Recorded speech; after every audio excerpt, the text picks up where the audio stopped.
Hey guys! In this video, I'll share how much our $155,000 dividend growth portfolio paid us in July. Hold on to your seats, we got another dividend raise, baby! Let's do this! If you're new to the channel, welcome. Before we look at our dividend income for the month, here's what our portfolio's dividend calendar looks like. January, April, July, and October are the big dividend months.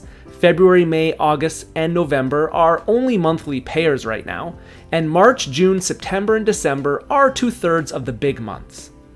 In July, we received dividends from 12 of our holdings. They are Bank of Nova Scotia, TC Energy Corp, BCE Inc, Telus Corp, Capital Power Corporation, TD Bank, Goeasy LTD, VFV, Canoe Eit Income Fund, Smartcentres Real Estate Investment Trust, RioCan Real Estate Investment Trust, and First National Financial. What we'll do this time around is start with the smallest dividend payment to largest dividend payment, adding up the totals along the way. Our smallest paycheck was from VFV, Vanguard's S&P 500 Index ETF. It paid us 75 cents, providing us with such a small amount that it translated into 0% of our annual dividend income. Our second smallest dividend was $4.68 from Goeasy LTD. It provides us with 0.2% of our yearly dividend income. The nice thing about Goeasy is the massive 5-year CAGR on its dividend of nearly 34%. Basically, this doubles every 2.5 years. After 2 paychecks, we have more than a crisp $5 bill at $5.43. Our next distribution was $23 from Canoe Eit Income Fund. It provided us with 2.9% of our yearly dividend income. Did you notice I said provided? Yes, this will be our last distribution from them. Check out our July portfolio update to see why we finally dumped this position. So after 3 paychecks, we hit $28.43. Our fourth paycheck was $57.48 from Toronto Dominion Bank, aka TD Bank. It provides us with 2.3% of our annual dividend income. This is a solid dividend growth stock with a chowder score of 13 at current rate and a 13-year dividend growth streak. This stock has really suffered the past year, and especially so with the whole AML issue that is ongoing. Normally, TD would announce their dividend increase in Q4. What do you think is going to happen this year? Let me know in the comments below. After 4 paychecks, we near 3 digits at $85.91. Next, we have one of our REITs, Smartcentres Real Estate Investment Trust. We receive $60.36 in distributions. It provides us with 7.3% of our annual dividend income. Smartcentres is one of 2 stocks we own without a dividend streak going. What a contrast to Fortis with their 50-year streak. After 5 paychecks, we hit $146.27. For our 6th biggest paycheck of the month, it comes from our 3rd largest payer, First National Financial in the mortgage finance industry. We receive $70.16 in dividends. It provides us with a substantial 8.5% of our annual dividend income. First National Financial usually announces any dividend increase or special dividend in Q4. I'll be looking for this small cap to keep its 12-year streak going. After half a dozen paychecks, we're at $216.43. By the way, you may have noticed I haven't asked you lovely people to smash the like button or subscribe to our channel for quite some time.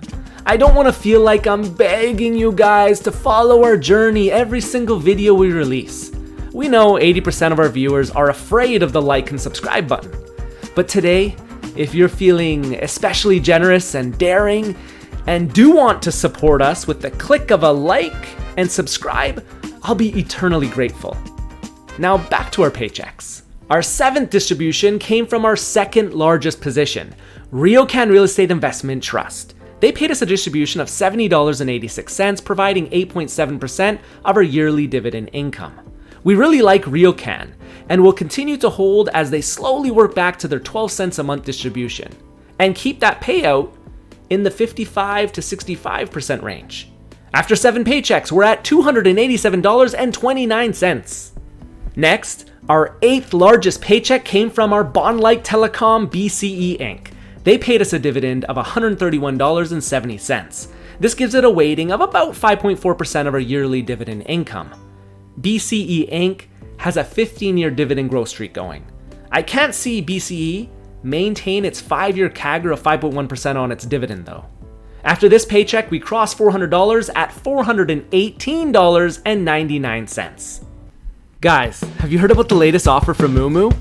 While Wealthsimple offers 4% per annum for cash accounts with funds under $100,000, Moomoo is stepping it up with an incredible 6% per annum for funds under $10K for 60 days, along with other great perks. Sweet deal for one of the best US stock trading brokerages out there. To get this limited time offer, just use my link below, whether you're in Canada or the US. Our next biggest paycheck was $141.12 from our other telecom, Telus. It provides us with 6.1% of our yearly dividend income. Telus has a 21-year dividend growth streak on its side and a 6.7% 5-year CAGR on its dividend. I see this moderating down to 3 to 5% to help its fundamentals stabilize. After 9 paychecks, we're at $560.11. Next, we got paid by our second bank this month. Bank of Nova Scotia paid us $178.08. This gives it a weighting of 7.3% of our yearly dividend income. Bank of Nova Scotia has a short 2-year dividend growth streak going. It will likely end next year. Management has said they will pause dividend growth for the time being. After our 10th paycheck, we hit $738.19. Our 11th paycheck and second biggest of the month was from TC Energy Corp. They paid us $179.97. TC Energy Corp provides us with about 7.4% of our annual dividend income. With the spin-off of South Bowl Corporation expected in the second half of the year, we will soon be reporting about 2 different companies. So after 11 dividend payments, we are at $918.16. Now our biggest paycheck of the month, also the biggest of the year and from the biggest position. You know it, Capital Power Corp paid us $338.05. That represents 14.6% of our annual dividend income. That's huge! Do you know what else is huge news? Just wait for it when I reveal the dividend increases.